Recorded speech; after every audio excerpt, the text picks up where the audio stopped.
Okay, so we'll take a look at Scala objects and classes. Like any object-oriented language, in Scala, an instance of a class is an object. However, in Scala, we can also explicitly create a one-off object, which can be thought of as a singleton instance of its own class. This object then holds what is the equivalent of static methods in Java. So you can think of it, you can think of an explicitly created Scala object as very similar to a static class in Java. So by convention, the main function, which is required of all directly executable instantiated class instances, which is the same thing as in Java, this main function or method is placed within an object. So in Java, the static main method is placed directly inside of a class, but in Scala, this function is placed in a separate singleton object alongside the class, which by convention quite often or even always has the same name as the class.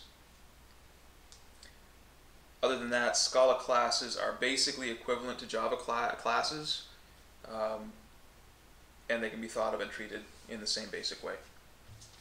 Constructors, however, they're done differently in Scala than they are in Java. The primary constructor is the code that resides inside of a class body that is not part of a method. And the parameters for a primary constructor are added to the class signature as opposed to given their own signature elsewhere. So this, at least for me, seemed a little strange when trying to get used to Scala, but it quickly becomes intuitive, and the benefits of it are, at least to me, were immediately recognizable. Once you get used to it, it really made going back to program anything in Java a little bit awkward at first. It's really a time saver. It can cut down on the use of the this keyword. This primary constructor doesn't necessarily preclude the inclusion of additional constructors, however. We can have any number of constructors. We call them auxiliary constructors in Scala. And really the only thing that they need to do is, in their very first line, they need to explicitly call a previously defined constructor, whether it's the primary constructor or any other auxiliary constructor that has been implemented previously.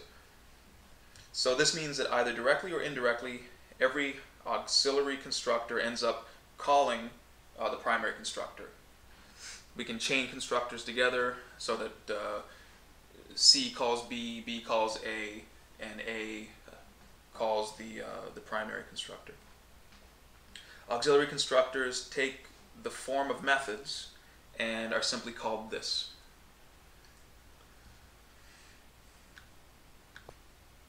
Okay, so we'll take a look at an example here which draws a lot of these things together.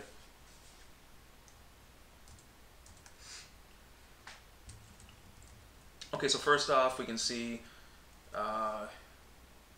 here. Comments in Scala are the same as in Java, which shouldn't really be a surprise.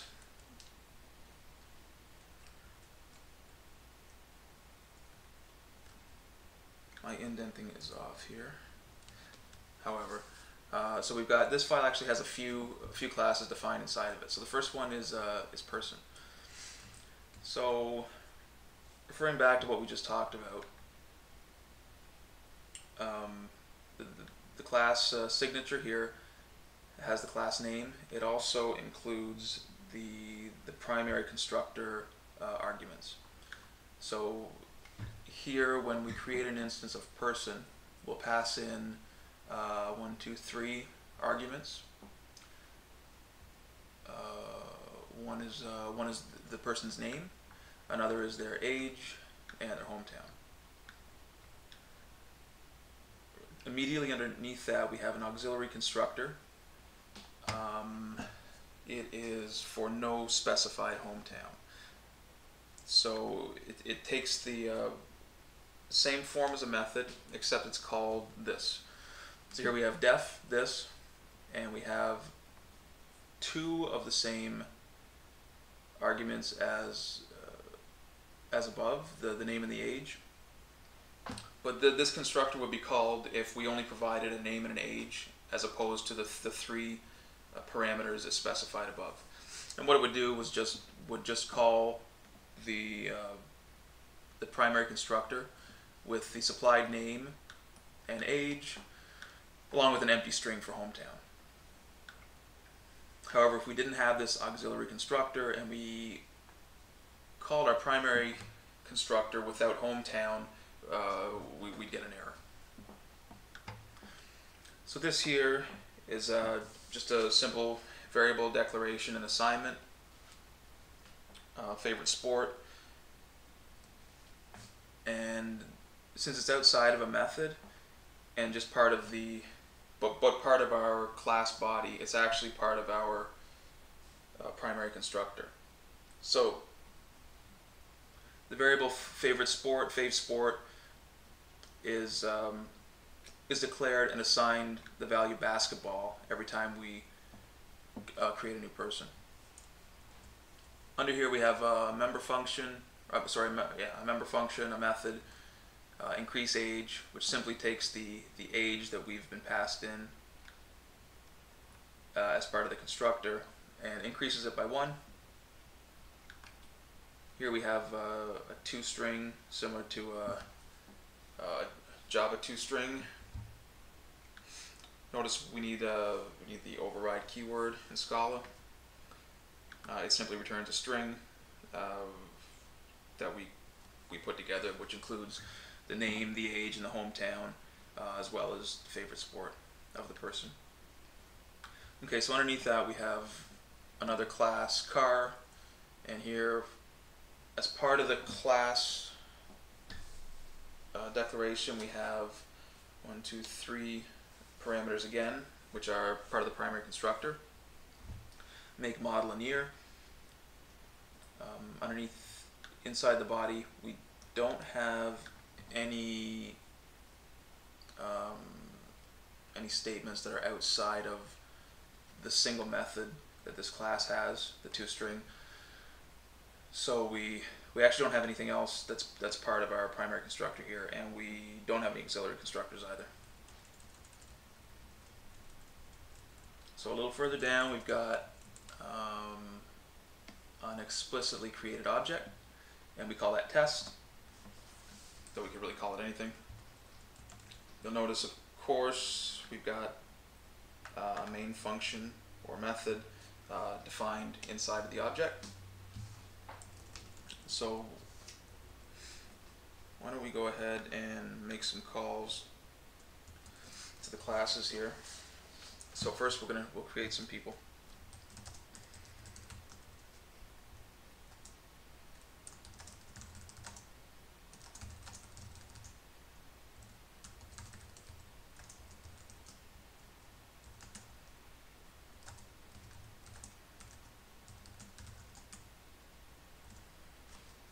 Okay, so variable name, it'll be a person is the type, new person, and we supply our 3 constructor arguments here. So we'll make another person. We'll do it a little bit differently though, just again to reiterate the flexibility in the syntax. So we will omit the data type in the declaration side.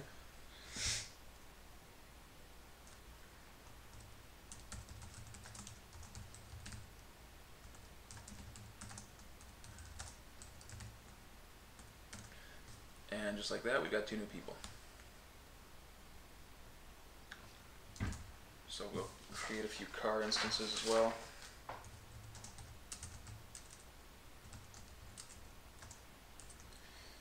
And we'll kind of go about it the same way as in the first, as when we created the people.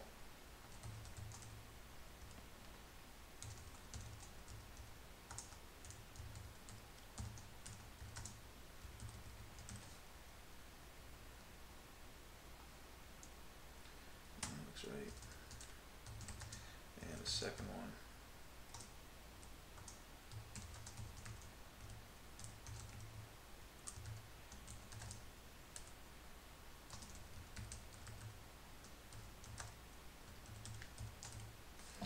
Okay, so we get a couple cars. Now we will we'll call a member method of each of the people that we've created, so we can see the difference in how we do that. So we'll call increase age here. So this looks fairly Java friendly, as I'd say. We use the dot separator as well as the empty parentheses and the semicolon at the end. But for person B, we can do this and get the same result. So we can omit the separator, the dot separator. We can also omit, for when we're calling a member function. We can also omit the empty parentheses when there are no arguments. And in Scala, the terminating semicolon is always optional. Okay, so here, what are we doing? Oh yeah, someone has changed their mind on what their favorite sport is.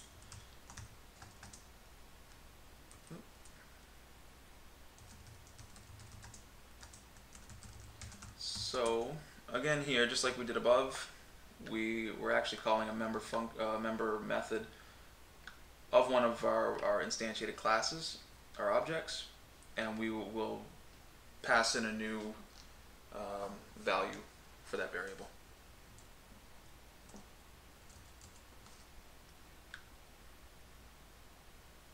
I'm sorry, we're calling a member.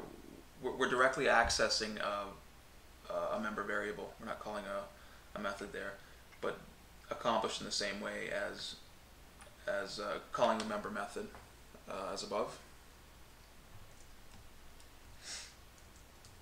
So to show how we use an auxiliary constructor, we'll make yet another person, and we will give him a name and an age, but we will not provide him with a hometown. So when we execute this, person A and B will be instantiated using the primary constructor, because they provided 3 arguments, whereas person C will use the auxiliary constructor, which will in turn supply an empty string for a hometown. And the end here, we've already got it filled in. It will print some stuff by calling 2 string methods on cars and on our person objects. Yep, that should be it. Let's take a look at it now. So Scala C is the equivalent of Java C, the compiler. And the name of this was test.scala. It should work.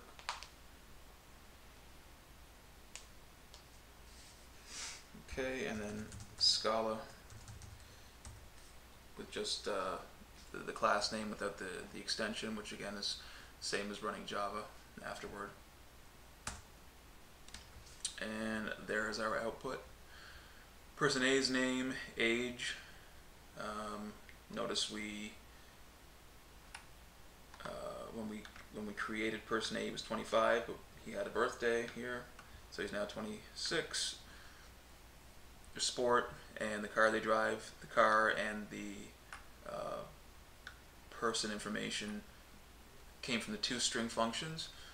Same with person B. Person C, of course, we created him last minute with the auxiliary constructor. He doesn't have a car or a hometown. So that's kind of an overview or a quick look at objects and classes and constructors. In Scala, we'll go a little further in depth a bit later on.